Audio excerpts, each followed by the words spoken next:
Alright guys, thanks for checking out the video for the introduction to breadboarding. In case you don't have it, this is the project for this unit, and just so you know, for the apprentice level activity, you can find the schematic for this on the class website. Starting now until the end of the year, I'll give you the schematic at the beginning of every unit for that unit's project, and you can start it anytime you want, after school or during your free time or spare time in the class. All right, so if you want to pause this and copy it down, that's fine, but I'm going to move on. All right, so this is what I introduced today. This is a breadboard. There's a couple of things to notice about it. All right, first off, it looks like this when you hold it, but this is what it looks like on the inside. And how these are all connected, they are metal pieces underneath the board. They're all connected to each other in the same row. So these 5 holes are all electrically connected to each other. And so are these 5, and so on, and these 5, right? So every row, all the holes in that row are connected to each other by wires, all right? But, for example, this row right here is not connected to this row, all right? There's no connection to those 2 rows. Excuse me.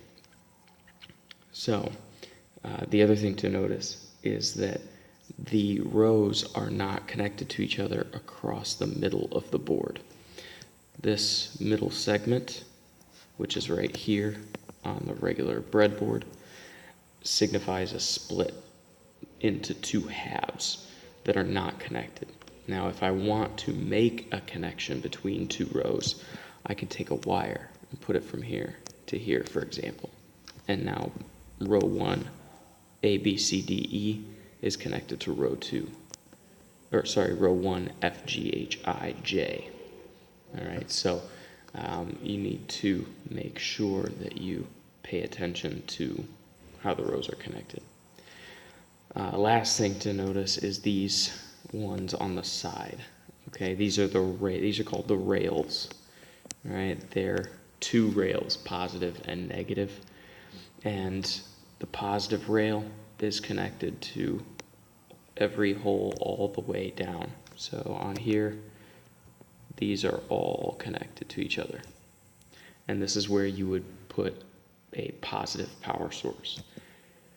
And likewise, the negative side, these are all connected to each other, just like this. All right, and this is where you'd put the negative end of your power supply. All right, lastly is, notice there are 2 rails. These 2 rails, just like the 2 halves of the breadboard, these 2 rails are not connected to each other.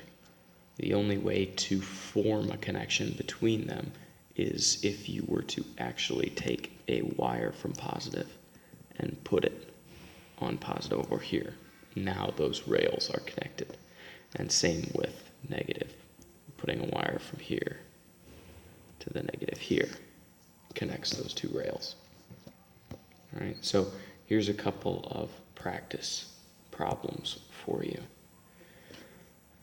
First off, this is a simple example. All right, so if you see in the picture here, this is how I've built this schematic. It's very simple. I've got positive and I've got negative down here.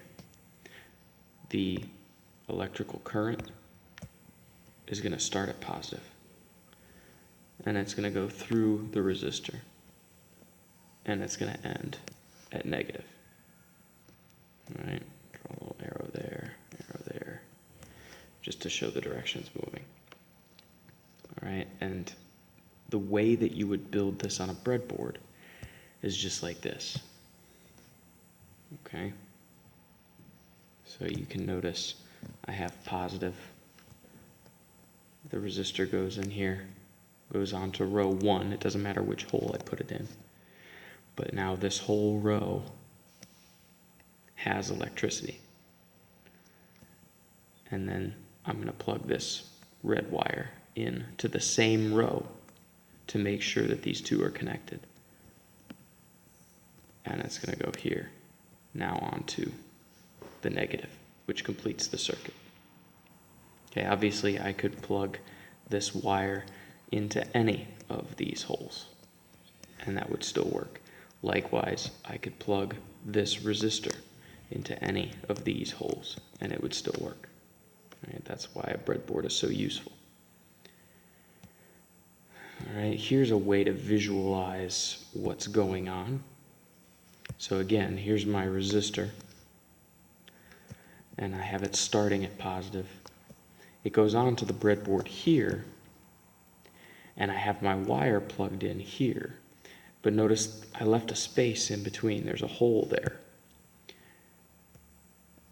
Because of the breadboard and how these are all connected to each other with wires, this space is not actually a space. Okay, this means there is a connection between here and here that allows the electricity to flow through the wire and to get back to ground.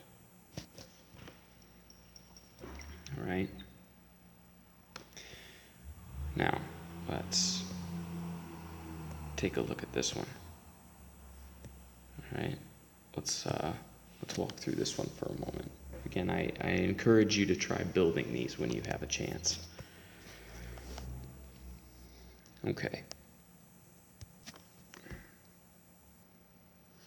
So this time I've got two resistors in series with each other, which means they're connected one right after the other.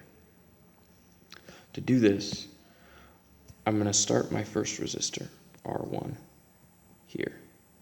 Make a resistor, and I'm going to put it somewhere on row 1. Let's say this is 1, 2, 3, 4, and 5. Now,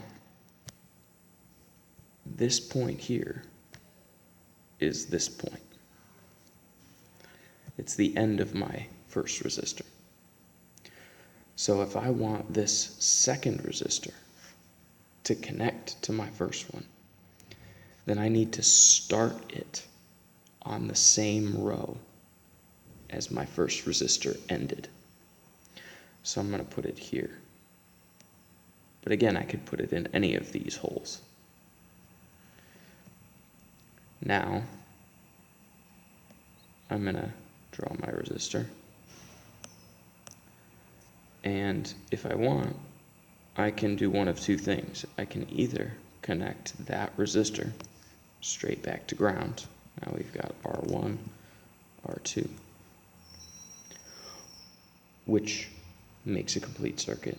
Or I can connect this to another row on the breadboard, and now I can just use a wire to connect it to ground, and that works as well. There's two ways of doing that. All right, here's an example of what it looked like for me. So I actually used a wire from positive onto row 4, and that row 4 becomes electrified. So I start my resistor here, it ends here, and because I want another resistor immediately after it, I'm going to start that resistor on the same row, row 8 in this case. Now it ends at row 13, which is where I put my negative wire. That negative wire I tie to my negative rail. And that's a complete circuit. All right. How about one last one? Again, we can keep adding resistors. We can keep adding components in series. So that's what I'm going to do here. Now I've got 3 resistors. in series. Now, I hope you've noticed that there are thousands, potentially, of ways that you could build a circuit on a breadboard. It's an extremely versatile device. So I'm going to build this in two different ways, and we'll take a look at them.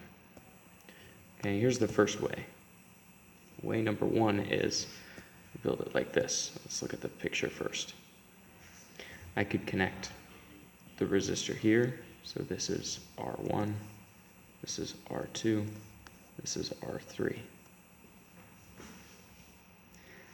Again, I used a wire to start on row 1, and even though my resistor is all the way over here, it is connected because every hole in this row is electrically connected to each other.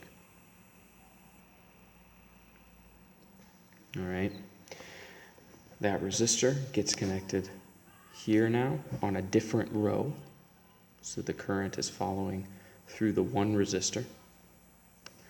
It picks up here and ends here. That's resistor 2. Resistor 3 picks up on the same row, ends on a different row, and is connected to ground through this wire. So on a breadboard, that looks like this, for example. It's one way to do it. But I have my positive source onto row 4. My resistor starts here. It ends here. Picks up with the second resistor on the same row, but after it. Ends on a different row.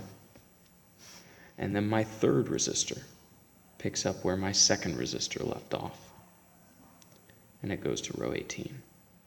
And here's row 18 being directed to the negative rail. Here's another way to do it, using both sides of the breadboard. Remember, we said that this middle column means that the two sides are not automatically connected to each other. But that allows me to do this. I can start my resistor on this side of row 1, and I can end it on this side of row 1. And that works. Then, if I go around here, I've got this resistor going down to another row, and I've got this resistor picking up and ending here. And now the resistor is tied to ground through this wire. Okay, and on breadboard that would look like this. You can see again I've got my red wire pulling electricity onto row 4. And then I've got the resistor starting on row 4 on the left side and ending at row 4 on the right side. Then I've got my second resistor picking up where the first one left off and ending on a different row, row 8 in this case. And then the third resistor picking up where the second one left off and jumping to the left side of the board. Again, that's only possible because these two rows are split down the middle. And finally, I have my negative wire connecting it to ground to make the complete circuit. All right. This is a challenge. If you want to give it a try, this one has an ammeter inside of it, and that's going to require you to insert the ammeter as if it was a part of the circuit. All right. If you want the solution to it, a picture of it is also on the website. Okay. If you have any questions, please let me know. All right.